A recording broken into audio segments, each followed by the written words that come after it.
A few years ago, I had this moment, one of those gut punch realizations that you can't unsee. I was sitting across from someone who had just said something that made me feel small. You know that feeling, that quiet sting, that little tightening in your chest? I laughed it off like I always did. But as I drove home, this question hit me so hard I had to pull over. Why do I keep letting this happen? And then came the second, even harder truth. Because I taught them that they could.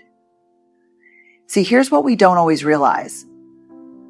People don't just decide how to treat us, we teach them.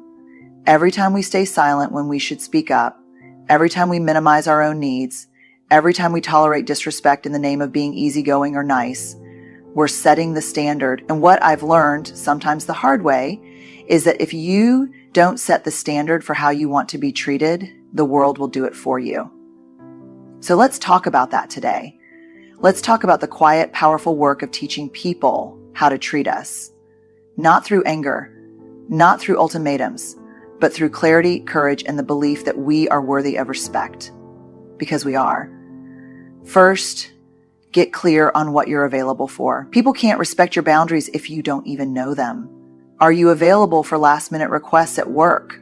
Constant venting from friends without reciprocity? Sarcasm disguised as just joking? Clarity is kindness to yourself and to others.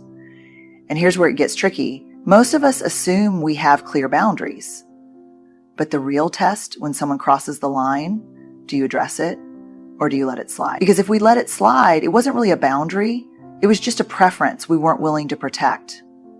I used to think I was great at boundaries. I could give a whole TED talk on the importance of self-respect. And then one day, a friend called me late at night, again with the same crisis we'd talked about a dozen times before. And I answered, again.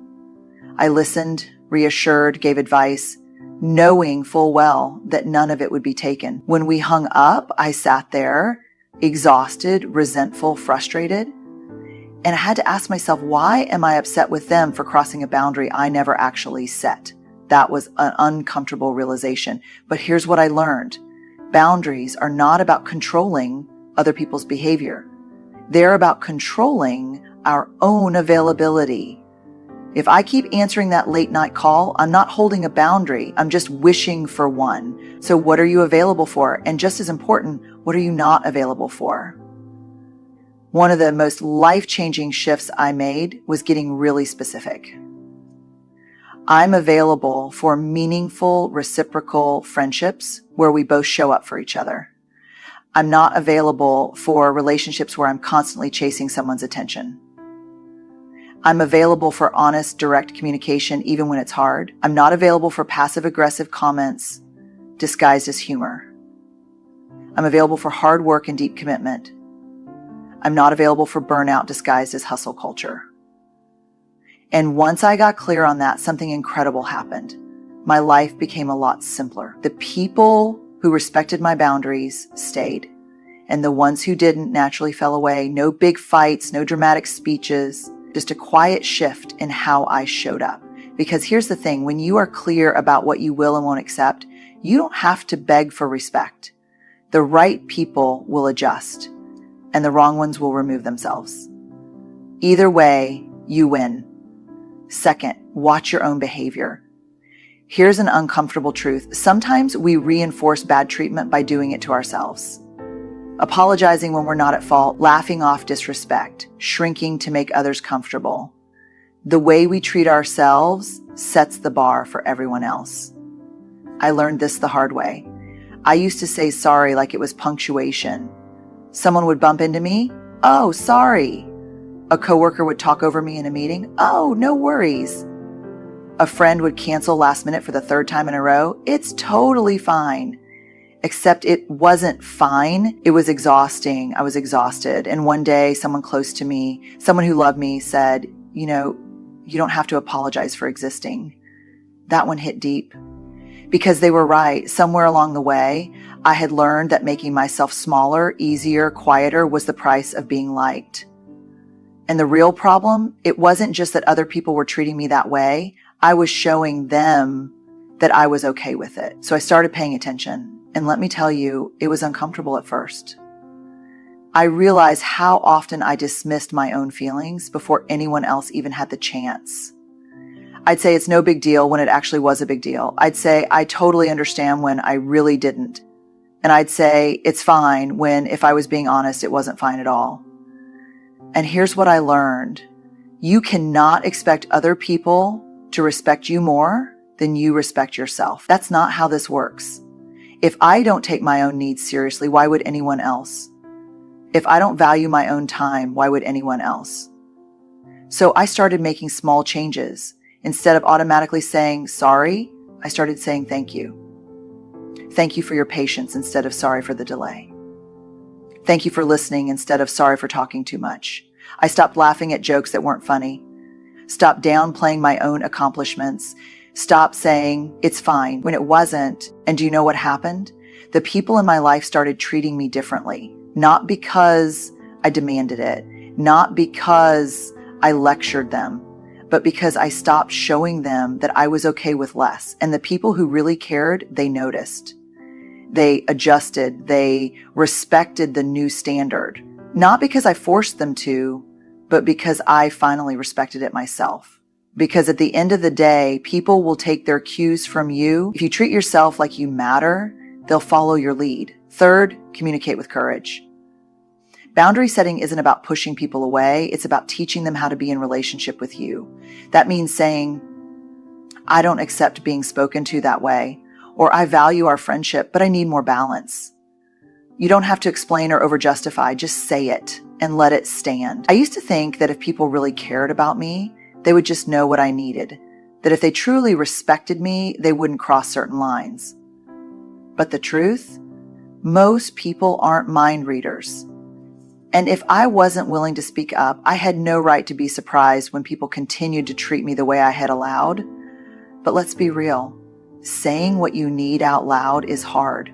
It feels risky. What if they get defensive? What if they think I'm overreacting? What if they leave? Those are the fears that keep us quiet, that make us swallow our frustration, smile when we don't mean it, and stay in dynamics that chip away at our peace. I remember the first time I set a real boundary in a relationship. I had a friend who only reached out when she needed something. Advice, support, validation. And for years, I gave it freely until one day I realized our entire friendship was built on her needs, not mine. So I decided to do something different. The next time she called mid-crisis, I listened. But instead of jumping into fixer mode, I simply said, I care about you and I want to support you, but I also need our friendship to feel mutual. Lately, it hasn't. Silence, a long, heavy pause. My heart was pounding. And then she said, wow, I didn't even realize. I'm sorry. That was it. No fight, no drama, just clarity. And that's the thing about boundaries. They don't have to come with an explosion. They just need to be clear, consistent, and said out loud. A lot of us struggle with this because we think boundary setting means we have to be harsh or unkind.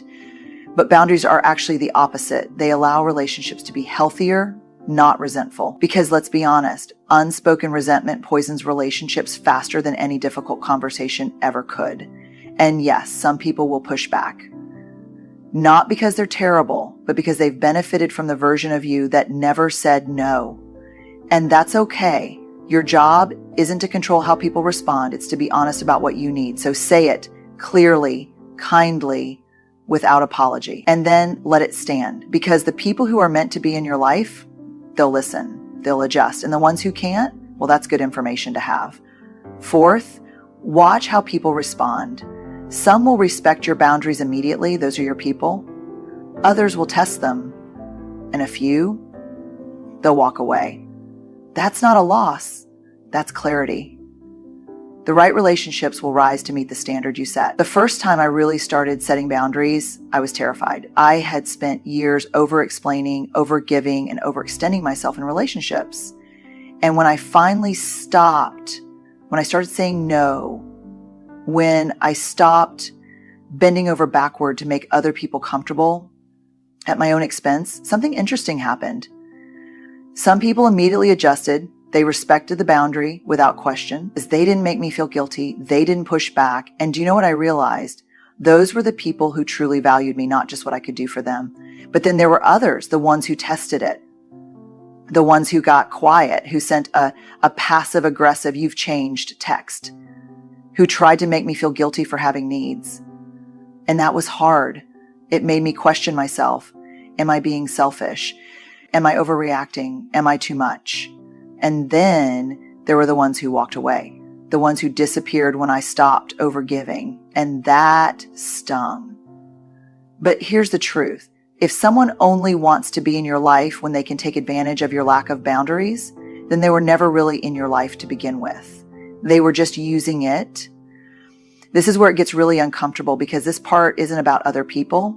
It's about us. It's about what we're willing to tolerate, what we're willing to excuse. Because I can't tell you how many times I've heard someone say, "But they didn't mean it that way. That's just how they are. They do so much for me in other ways." And listen, I get it. It is so much easier to explain away bad behavior than it is to face the fact that someone we love might not actually respect us. But here's what I know. When someone truly values you, when they genuinely care about who you are, not just what you offer, they will listen when you set a boundary.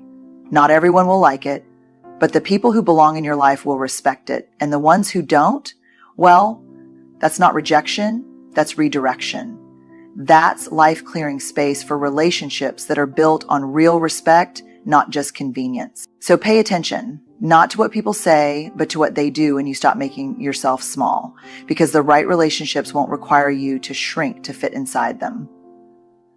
Fifth, remind yourself, you are worthy of respect just as you are, not when you're more successful, not if you're more accommodating, not after you've earned it, right now.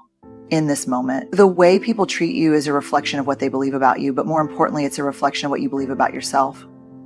And that part, that's the hardest, because it's one thing to set a boundary, to say the words, to walk away from relationships that don't honor you, but believing, truly believing that you deserve respect, that you are worthy of kindness, that your needs matter, that takes real, deep internal work. I used to think that if I was just better, nicer, more patient, more understanding, then people would treat me with the respect I wanted. If I could just prove my worth, if I could just be enough, then surely they'd see it too. But that's not how this works. You don't become worthy by earning it.